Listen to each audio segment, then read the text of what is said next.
Meus queridos amigos, irmãos, aqueles que nos acompanham no nosso EBD em Síntese podcast, nós somos a equipe 2 de adultos e estamos nesse dia fazendo o comentário da 7ª lição da nossa Escola Bíblica Dominical.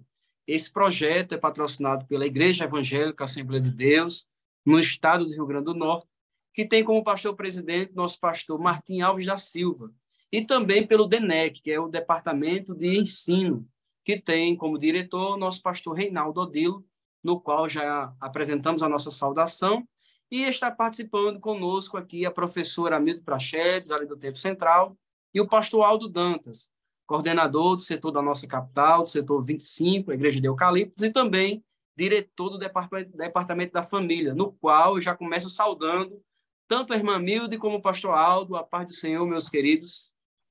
A paz do Senhor. A paz do seu irmão Ítalo. Vamos para mais uma lição da Escola Dominical. Uma satisfação estarmos juntos mais uma vez. Maravilha. Eu sou o presbítero Ítalo, dirigente da Congregação de Monte Sião, também da nossa capital, e estamos aqui com essa missão de fazer o comentário da nossa 7ª lição, no dia 14 de maio de 2023, que tem como tema relacionamento entre sogra e nora.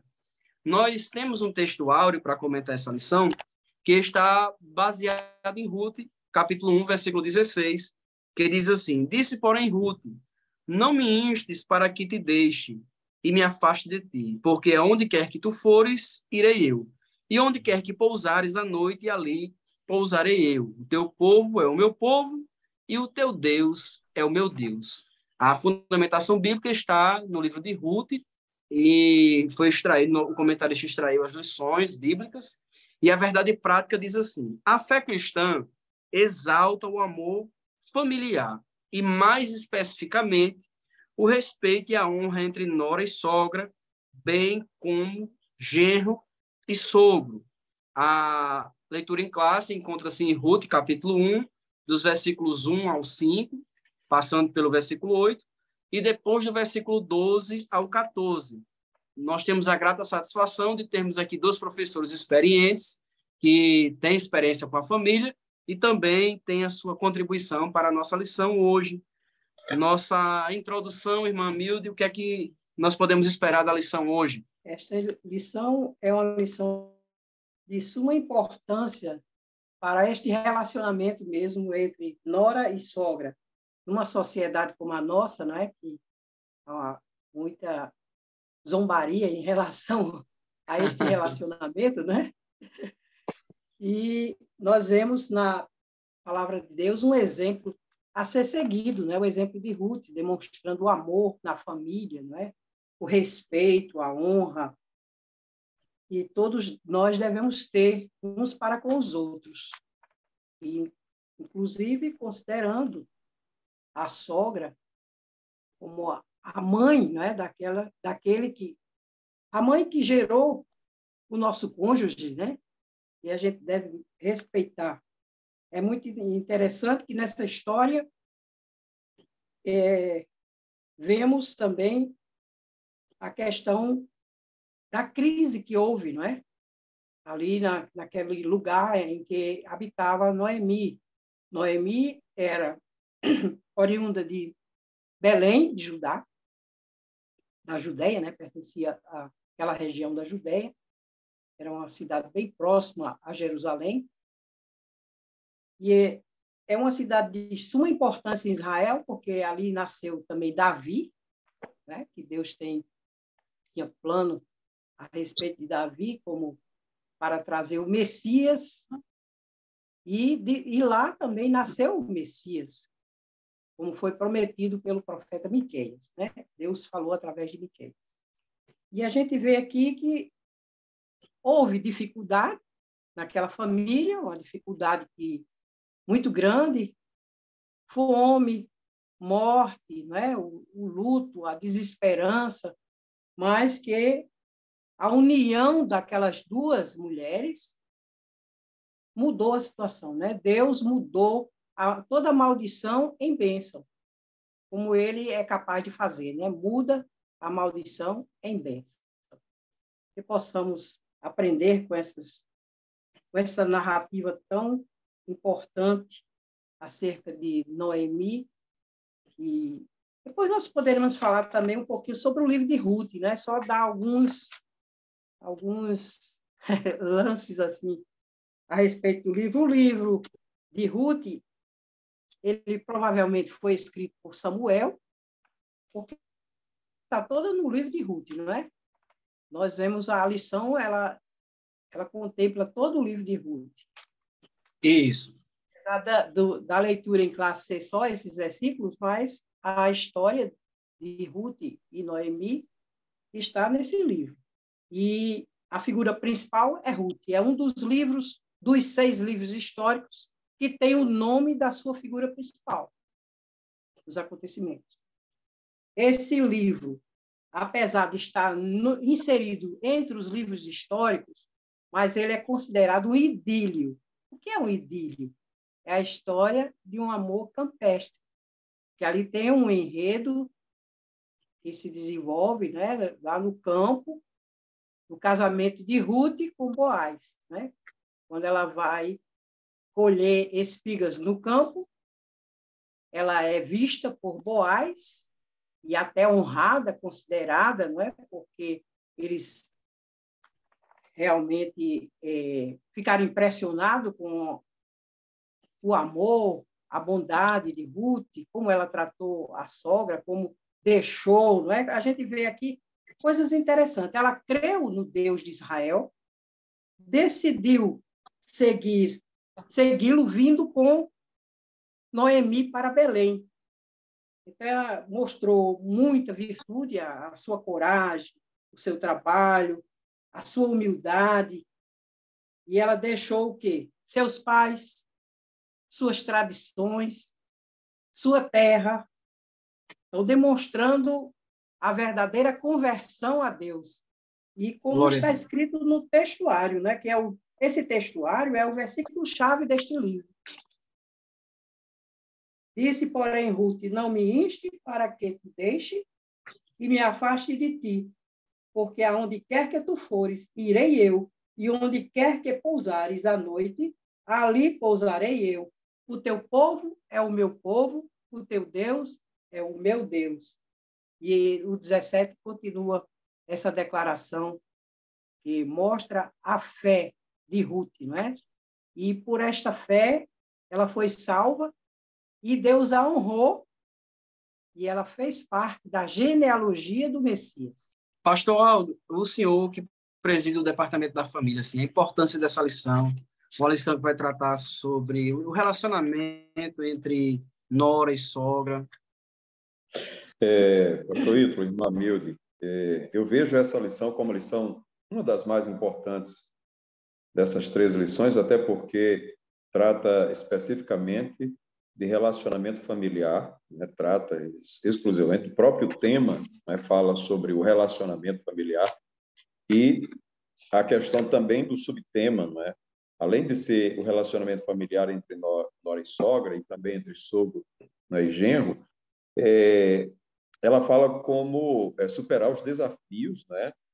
Desafios e as dificuldades, os problemas que surgem, né, no seio da família. Então, uma lição que vai nos mostrar, né, o que pode causar problemas dentro dos relacionamentos familiares, né, e como superar esses problemas, essas crises, essas dificuldades, a partir de histórias da própria Bíblia, né? Então, esse exemplo que a lição nos apresenta, nos mostra, vem exatamente mostrar como sair de uma crise, né? Como vivenciar a crise, olhar para ela bem de perto e depois como sair. Isso é muito importante, porque as pessoas entram em crise, mas não sabem como sair da crise.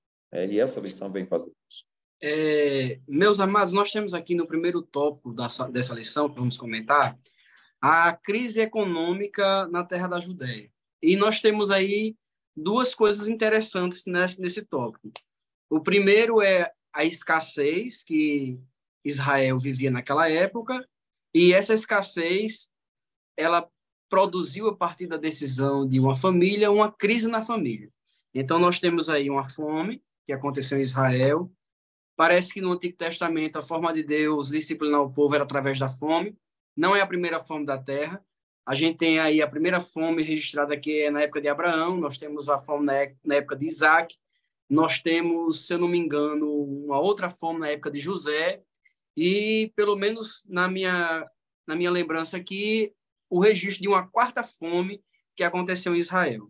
Essa escassez parecia ser uma disciplina de Deus e parece que a gente não consegue fugir dos problemas. A gente ou encara os problemas e aceita a vontade de Deus, a sua correção, a sua disciplina, mas Elimeleque toma uma decisão, né? A escassez econômica gera aí nele a possibilidade de sair da sua terra, toma uma decisão errada, fugindo de uma disciplina geral que Deus tinha imposto à nação de Israel por causa da quebra do pacto, da quebra de aliança, uma época muito difícil dos juízes, em que cada um fazia o que parecia bem aos seus olhos. Então, esse é o contexto, é o pano de fundo, ou seja, dentro dessa circunstância, uma família toma uma decisão precipitada.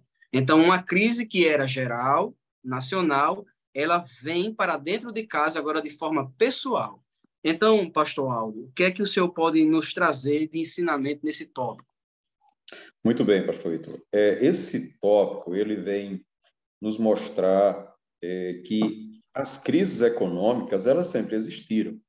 E como existiu naquela época, né, essa escassez, ela acontece hoje também. E quando você vai observar a origem dessa escassez, você vai para o período dos juízes e vai perceber que é exatamente porque os homens se esquecem de Deus. Se voltam para os ídolos, se voltam para os outros deuses e deixam Deus de lado. O que acontece com as famílias hoje também? As famílias que se esquecem de Deus, se afastam de Deus. E isso aconteceu com a nação de Israel. E essa crise econômica que aconteceu naquele país não é diferente hoje. Quantos países não passam, atravessam por escassez, né? E também por crises econômicas? E nos nossos dias, principalmente, nós estamos vivendo, não é, um princípio de recessão hoje mundial, não é só no nosso país, é um princípio de recessão mundial. E isso mostra como uma escassez lá fora, né, a nível de país e até de mundo, vai afetar a família, vai afetar diretamente a família. Né? Então, a crise econômica de um país pode ser trazida para dentro do lar e transformar-se numa crise familiar. E quando essa crise familiar se instala? Primeiramente, quando a crise lá fora, a crise econômica se instala no país, exatamente porque os governantes dão as costas para Deus. Não é? Como você mesmo falou, é uma forma de Deus punir esta nação, esse povo que se esquece de Deus. Agora, isso não faz com que aquela família também tome o mesmo caminho. Não é? Então, a família que está vivendo essa crise financeira, de escassez econômica, quantas famílias hoje não passam por crises financeiras? A questão é que o pai de família ele tem que tomar uma decisão. E foi isso que Elimeleque teve que fazer. E na hora que ele vai fazer, que ele vai tomar uma decisão, ele deixa de consultar a Deus. Esse é um grande problema. O pai de família, hoje vivendo uma crise financeira dentro do seu lar, dentro da sua casa, ele vai consultar a Deus, procurar em Deus como sair daquela crise e não tomar o destino ou o caminho dos seus olhos ou do seu coração. Ele primeiramente vai consultar a Deus. Então, um dos grandes problemas da crise que se instalou na família de Elimeleque, primeiramente foi porque ele não consultou a Deus. E a gente viu isso lá na primeira lição desse trimestre, na vida de Abraão, não é? Quando ele toma uma decisão sem consultar a Deus. Então, é quase repetindo aquele mesmo fato, uma questão apenas de obedecer a Sara e falar, né, que ele pode ter um filho com a sua escrava. Aqui não, aqui Elimeleque toma uma decisão como pai de família de levar a sua família para fora do seu país, para ir a um outro país, para uma outra cultura, que serviam a outros deuses e deixar sua terra, mas foi uma decisão. E diz que ele não buscou o Senhor. O próprio comentarista fala isso, ele não buscou o Senhor nesta importante decisão. E o que me chama a atenção, para finalizar aqui, do meu ponto de vista, nesse primeiro tópico, é a falta de capacidade que temos, ou seja, o nosso comportamento diante dessas circunstâncias, ou seja, como nós nos comportamos diante de uma crise como essa. Como é o nosso comportamento? O que nos leva a tomar decisões tão importantes como Elimeleque tomou, não é? Que afetou toda a sua família, uma decisão de pai de família que afeta toda a sua família. Então, as nossas decisões, elas podem afetar os nossos relacionamentos familiares, não é? E como que é uma reflexão que devemos fazer com a nossa classe, como que as circunstâncias que estamos vivendo hoje, os conflitos e crises que estamos vivendo hoje dentro da nossa família, como estamos lidando com ele, como estamos nos comportando diante desses problemas, diante dessas situações, não é? Então, veja que é necessário olhar para fora, ver a crise, mas não deixar que essa crise venha para dentro do nosso lar e gere conflitos familiares ou quebras de relacionamentos dentro da família. Então, a crise externa, crise na família, e agora essa crise, né, que está estabelecida ou já chegou a fazer parte dessa família, como sair dessa crise, né? É isso que nós vamos ver nos tópicos seguintes. Irmã Milde, vendo aí, fazendo essa transição entre a escassez em Israel e essa crise familiar, quais são as lições que a gente aprende desse tópico? A primeira coisa que a gente aprende é, como o pastor Aldo já falou, que a gente não pode tomar nenhuma decisão sem consultar o Senhor. A gente vê Belém, era o nome da cidade, Belém, Casa do Pão, não é? Mas, sob o juízo de Deus, faltou o pão. Faltou o pão. Mas a família que crê no Senhor, Deus provê. Mesmo na dificuldade, Ele dá o escape para que a gente possa sobreviver. Deus sempre, Ele cuida daqueles que confiam nele. Então, houve realmente a falta de comunicação com Deus ali. Foram para uma terra, a terra de Moabe, era a terra de um dos opressores de Israel. Quando começa o livro de Juízes, já se fala que Moabe oprimiu o povo. Moabe também tem uma história ruim no início da formação da nação de Israel, quando eles chegaram na proximidade para entrar em Canaã, os moabitas não deixaram eles passar pela terra deles. E eles foram também tolhidos de entrar no tabernáculo. Os moabitas não podiam chegar perto, porque eles incitaram o povo de Israel aos ídolos, aos Baalins, a Moloque, a servir a outros deuses. Então, ele tinha uma história muito ruim para que um servo do Senhor fosse se refugiar numa nação opressora, numa nação que Deus não aprovava o comportamento deles. E a gente sabe também que Moabe é o resultado de uma relação incestuosa, né, de Ló com uma das suas filhas, não pela vontade dele, mas porque as filhas foram induzidas a fazerem isso, também por falta de confiança em Deus. E o Deus que as havia livrado de Sodoma, da destruição de Sodoma, também poderiam prover os seus maridos, né? Mas elas não tiveram essa confiança de que Deus poderia ajudá-las. E eles tinham costumes totalmente diferentes. Mas o que é importante aqui, né, nessa crise familiar, que Deus teve de puni-los também, porque o próprio Elimeleque disse, meu Deus é rei, né? O nome dele significa isso. Deus é rei, ou meu Deus é rei. Porque esse izinho dá o significado do possessivo, né? Meu Deus é rei.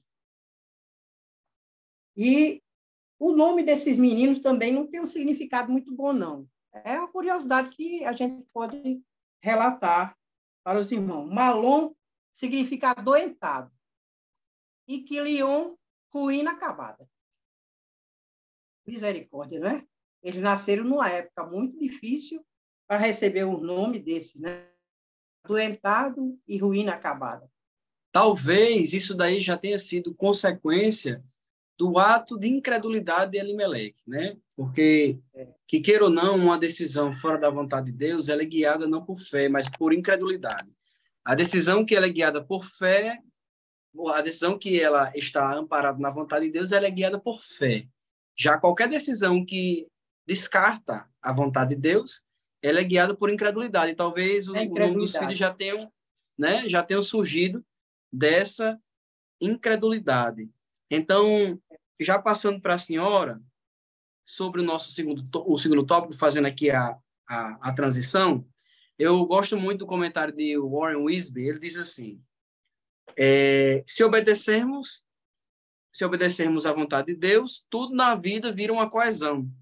Mas se a gente desobedecer, tudo se desintegra. Então, a família estava se desintegrando, né? A gente vê aí uma tentativa de fugir, mas a gente vai aqui no segundo tópico para falar sobre as crises existenciais por causa da circunstância. Então, uma família toma uma decisão errada e troca a escassez de alimento por 3 funerais. Noemi está arrasada. Quais são as lições que a senhora tira aqui desse segundo tópico da lição a respeito dessas crises existenciais? Primeiramente, ninguém pode fugir do juízo de Deus.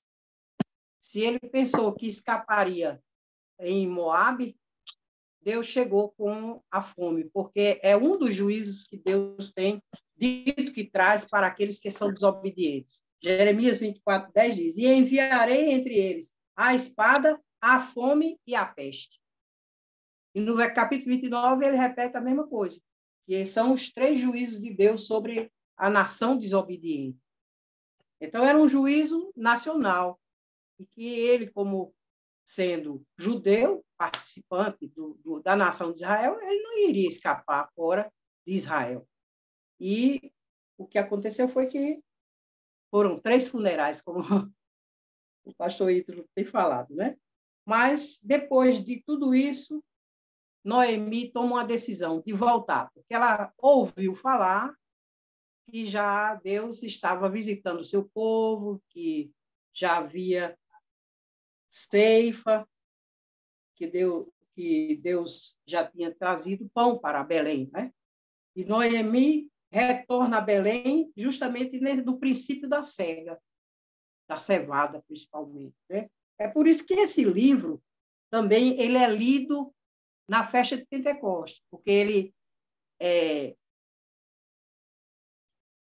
ele se dá, os acontecimentos ocorrem justamente na primavera, no princípio das cegas.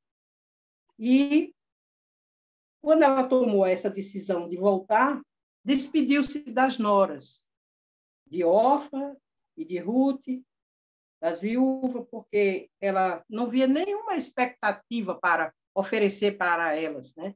E as deixou tomar uma decisão livre para que elas elas pudessem reiniciar a vida de cada uma, independente, não é? Mas a Orfa se despediu, beijou a sua sogra, mas a Ruth não quis mais que a sogra insistisse com ela para que ficasse lá em Moabe, porque ela creu. Certamente o bom relacionamento entre Noemi e Ruth fez com que ela conhecesse o Deus de Israel e cresce nesse Deus de Israel. E assim nós vemos que ela experimentou, no meio do sofrimento, vitória, porque Deus também está escrito na sua palavra que todas as coisas concorrem para o bem daqueles que amam a Deus, né? Ruth amou o Senhor desistiu dos ídolos, desistiu das suas tradições, deixou a sua terra e foi considerada e proclamada na nação de Israel como uma mulher virtuosa. Nós vemos a humildade, a coragem, tantas virtudes maravilhosas, principalmente o amor que ela demonstrou para com a sua sogra, não querendo mais se afastar dela, ficar junto, adotando seu Deus, seu povo e a sua terra, não é? E nós vemos que a Ruth, conhecendo o Deus de Israel, ela teve esse gesto de amor de forma exemplar para todas as noras, né? Ela teve esse gesto maravilhoso de ajudar também a sua sogra a sair da crise, porque quando ela chegou lá, ela não ficou lamentando a situação, ela tomou uma decisão de trabalhar, porque pelo trabalho nós somos abençoados, né? A gente vai chegar aí, vamos devagar, vamos devagar. A Bíblia diz em todo o tempo, é um amigo, mas na aflição nasce o irmão. Então, Nasce o irmão, é verdade. nesse momento de crise, né, pastor Aulo, de medo, de ansiedade, de talvez o sentimento de culpa, não sei, o que passava pela cabeça de Noemi, né, o descontentamento, ela causou uma amargura. E essa amargura, ela trouxe à tona, mas a gente vê que isso foi superado. Então, o que é que o senhor pode trazer de lição aí nesse segundo tópico? Pastor Heitor, irmã Milde, esse segundo tópico que fala sobre a superação das crises existenciais, a gente não pode deixar de perceber a mão de Deus por trás de tudo isso, não é? Primeiro, porque Deus é o Deus que cuida das viúvas, não é? A gente não vê aqui nessa lição tratar assim especificamente disso, mas o que eu vi foi que tanto Noemi como Ruth eram duas viúvas. E a Bíblia diz que Deus ampara as viúvas. E elas buscaram esse refúgio em Deus. E eu não tenho dúvidas de que foi Deus quem colocou no coração de Noemi de voltar para sua terra. E foi Deus também que colocou essa fé no coração de Ruth, para não deixar Noemi. Então, Deus fala com Noemi para que ela volte. Nesse sentido, assim, não está expresso, mas entendo que ela sentiu esse desejo de voltar à sua terra. Primeiro, porque não tinha mais razão dela estar lá na terra dos Moabitas. Segundo, toda a sua parentela estava lá em Belém, estava na terra de Judá. E agora ela tinha que tomar uma decisão. E como viúva, ela tomou a decisão de voltar, não é? E nessa sua decisão de voltar, ela tinha que se despedir das suas noras, porque elas eram moabitas. Mas Ruth já estava com uma fé no coração e um amor profundo por Noemi.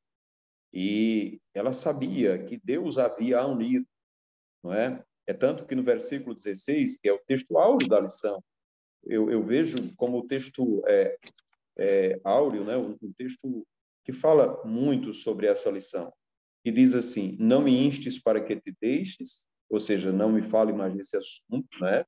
E me afaste de ti, porque onde quer que tu fores, irei eu, e onde quer que pousares, à noite ali pousarei eu.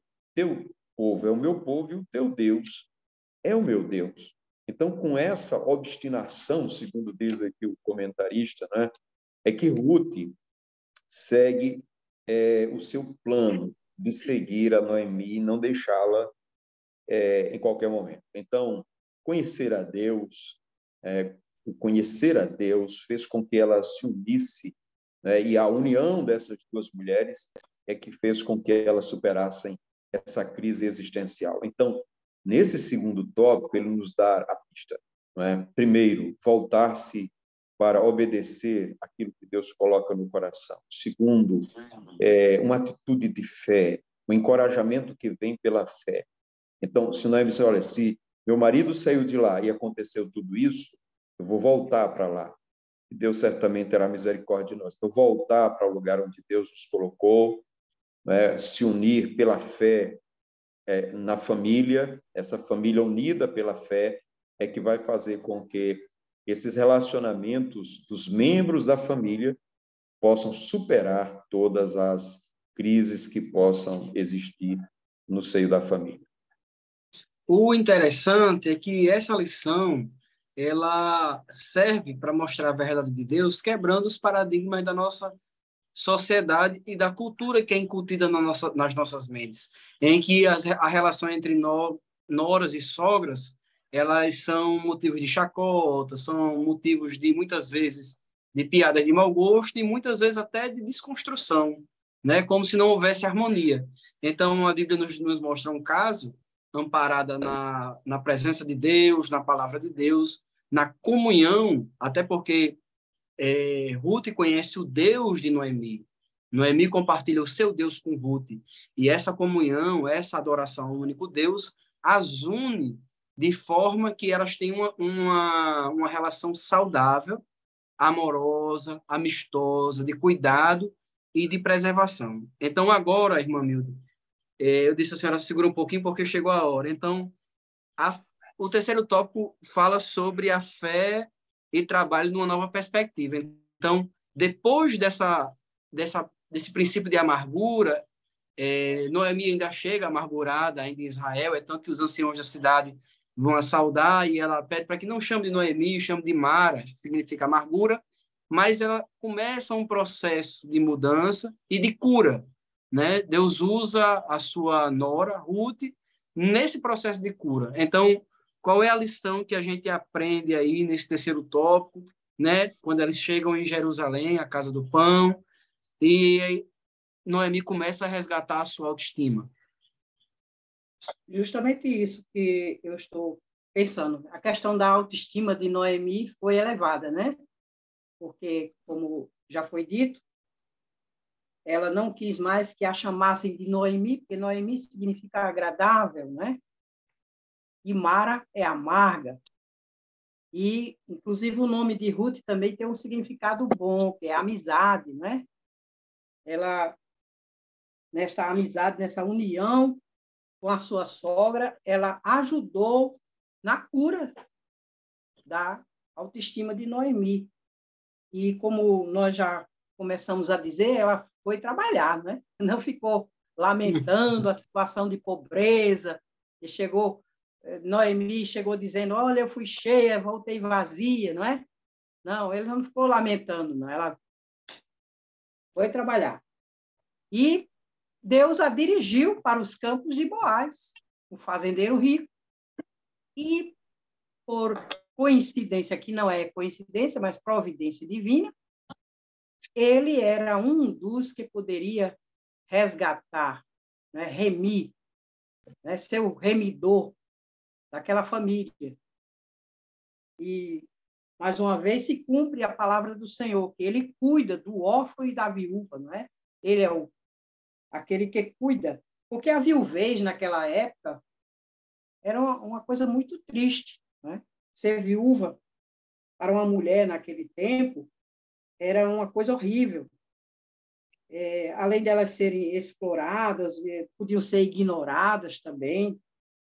E o pior ainda, fora de Israel, né? Mas elas vieram para a casa do pão, louvado seja o nome do Senhor, que elas ouviram a boa notícia de que o Senhor já visitara o seu povo, que estava havendo já fartura, já estavam colhendo os primeiros frutos da terra.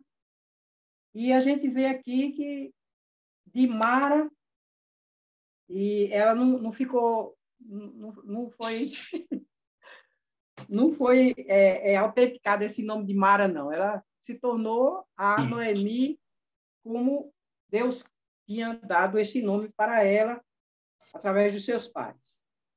Quando a menina chegou na terra de Boaz, ele falou bem dela.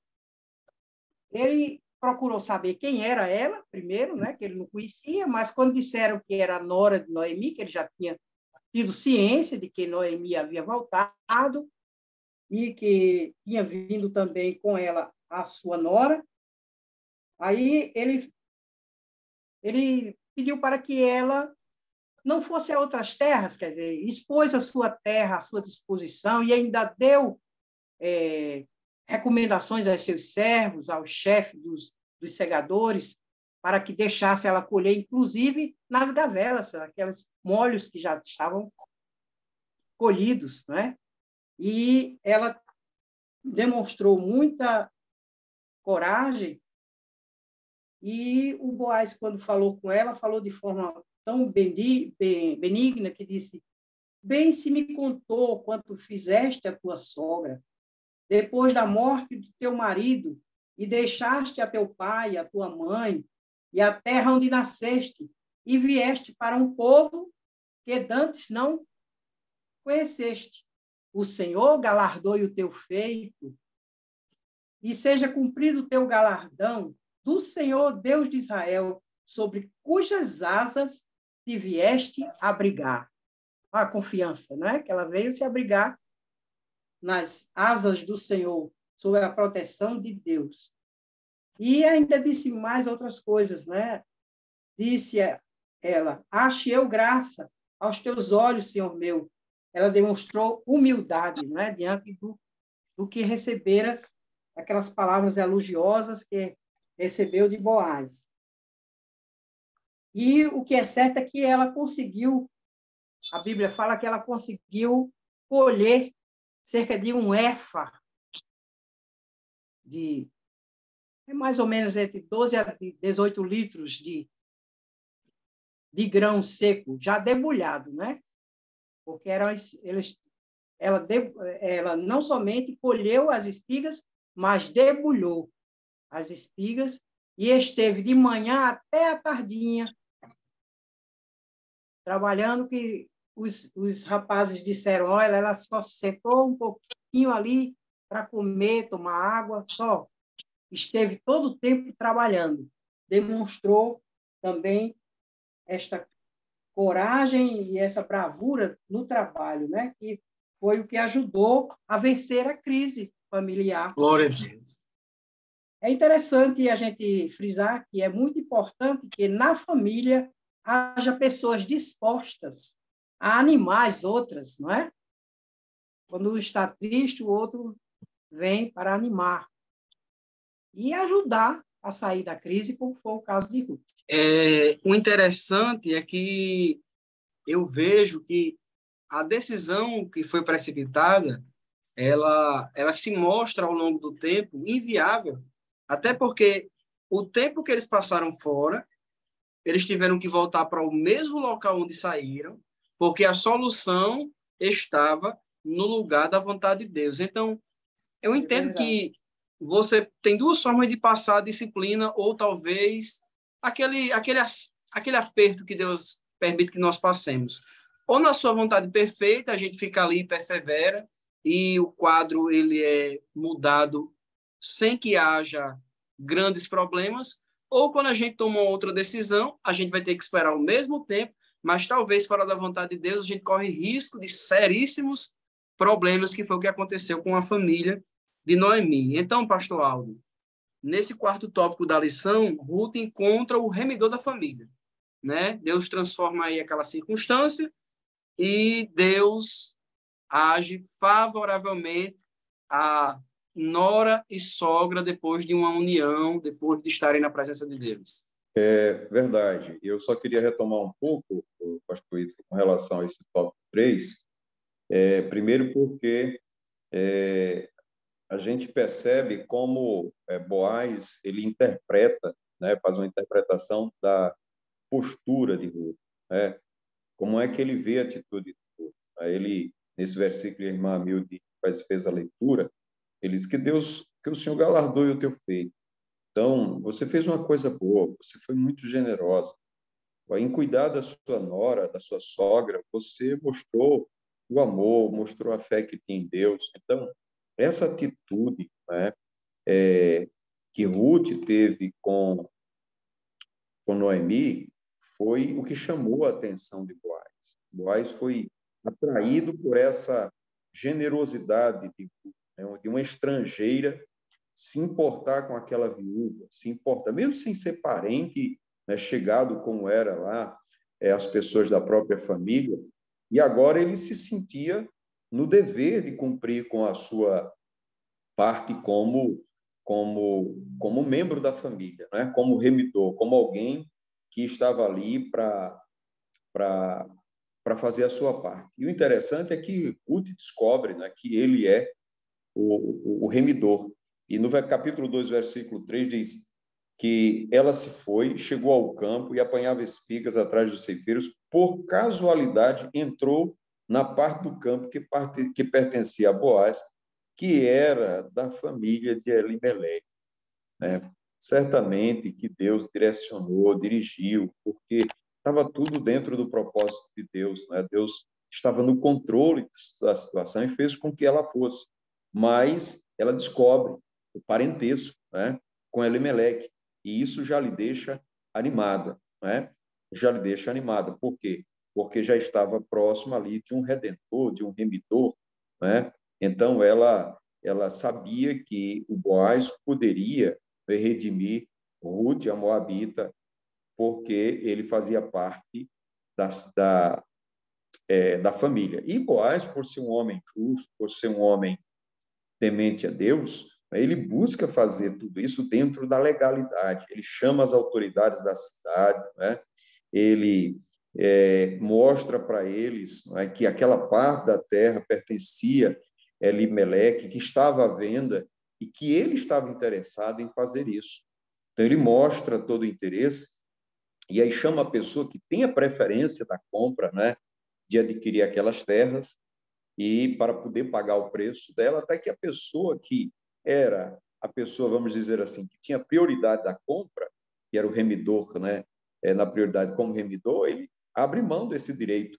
E aí sim esse direito passa para Boaz, né? E aí Boaz, que é um tipo de Cristo, não é, como nosso remidor, ele agora ele vai redimir aquela família, ele vai proteger, ele vai amparar, não é? Agora, noras e sogras estão amparadas pelo remidor, né? E isso vai trazer o quê? Equilíbrio para a família, que precisava para aquela família, né? Equilíbrio. E aí ele vai trazer esse equilíbrio familiar, esse relacionamento entre nora e sogra não pode permanecer como nos dias de hoje muitas vezes se vê as pessoas até fazendo chicotas e achando que isso é uma verdade, que nora e sogras não se batem, que sogro e genro não se batem, né? Nós devemos tirar isso da nossa mente, não é? E mostrar o quanto é importante a união da sogra com a nora, da nora com a sogra, do sogro com o genro, do genro com o sogro, pois é nesta união que Deus começa a operar milagre. Nestes relacionamentos familiares que Deus começa a agir. E aí voltamos para, mais uma vez, a lição que falamos anteriormente, né? Quem promove essa generosidade no nosso coração, esse amor, esse interesse de ajudar o próximo, senão aquele que tem o Espírito de Deus na sua vida, né? Somente o fruto do Espírito no nosso coração é que nos dá a condição de sermos generosos, sermos amáveis, afáveis com as pessoas, trabalhar, se esforçar, passar com as lutas, nas dificuldades, nas crises ali com outras pessoas, sem murmurar, sem reclamar, tentando ajudar ali o familiar. Então, Boaz entra num momento muito importante na vida de Noemi e na vida de Ruth, e não é por acaso, é uma providência de Deus, porque Deus já, na linhagem de Davi, né, queria colocar Ruth ali na linhagem. Por um ato de bondade, por um ato de generosidade. Veja que Deus contempla todos os nossos atos de bondade e generosidade. Assim como ele contemplou Ruth, ele pode contemplar cada um hoje em dia para trazer harmonia e felicidade para todas as famílias. É esse o nosso ponto de vista no tópico 4, quando Ruth encontra o remidor da família, ela faz o possível para que ele cumpra a sua parte. O que eu acho interessante é que quando Boaz ele se dispõe a redimir aquela família e que ela volta em casa e comenta com a sua nora e diz para a sua nora, olha, foi assim que ele me falou. Ele só vá para casa, não se preocupe, eu vou resolver esse problema. Então ela diz assim, olha, esse homem é um homem de palavra. Ele não vai descansar enquanto essa situação não tiver resolvida. Não é? Então, veja o caráter, veja a firmeza, não é? Com que Boaz assume essa situação e resolve esse problema. Somente um homem, não é? Direito, correto, seguindo ali a orientação de Deus para resolver uma situação tão grave, tão difícil no meio da família. Mas são pessoas assim, comprometidas, que não desiste, que vai até o fim para resolver os dilemas e problemas que surgem nos meios familiares.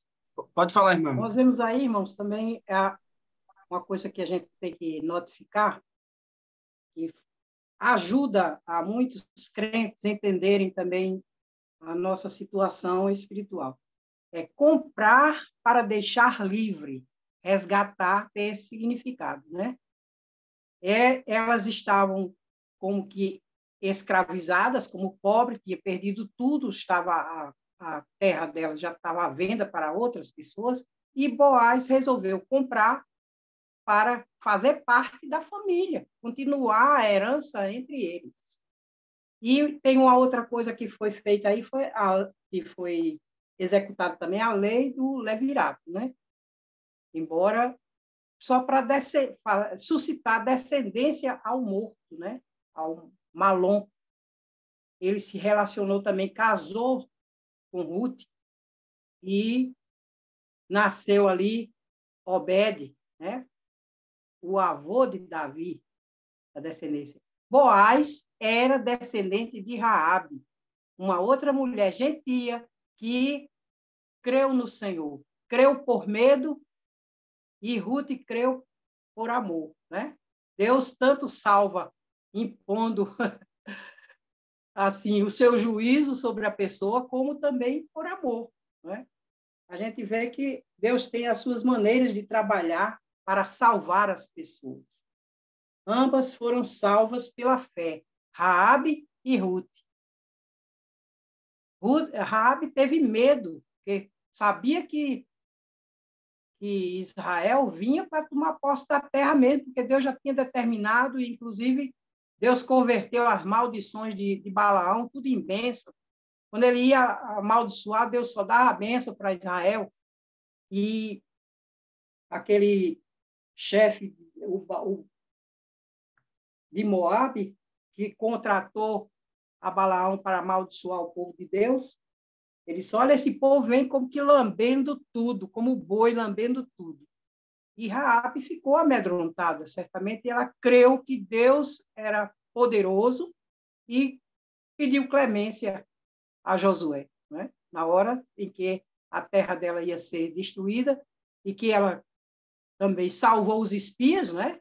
Teve alguma coisa que ela fez, demonstrando a sua confiança em Deus. Ela salvou os espias. Tem toda uma história na vida de Israel aí envolvida, né? Na formação daquela linhagem que Deus queria trazer o Messias ao mundo para a salvação da humanidade. São duas mulheres que foram honradas, porque aquele que serve ao Senhor é honrado por ele. O Senhor falou através de um servo dele que foi enviado a Eli: os que me honram, eu honrarei, mas os que não me obedecem, né, serão envelhecidos. E o próprio Jesus disse que aquele que o serve, meu Pai o honrará. Duas mulheres aqui honradas pela fé no Senhor. Né? Que possamos honrar, buscar também essa disposição de caráter, né, de servir ao Senhor de forma que o agrade, na humildade, no amor, com todas essas virtudes que foram demonstradas por Ruth.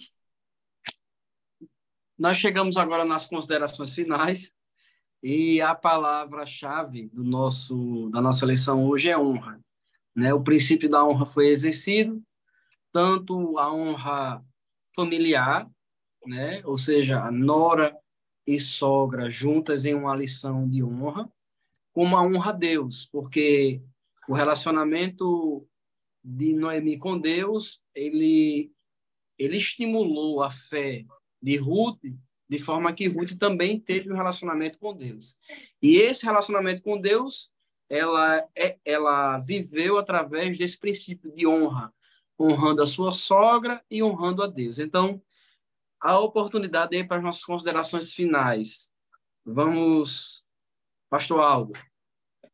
Muito bem, irmão Ítalo. O que a gente pode perceber de tudo isso é que as famílias continuam enfrentando as mesmas dificuldades, se deparando com a morte, se deparando com a viuvez, se deparando com os momentos de escassez, com as crises financeiras.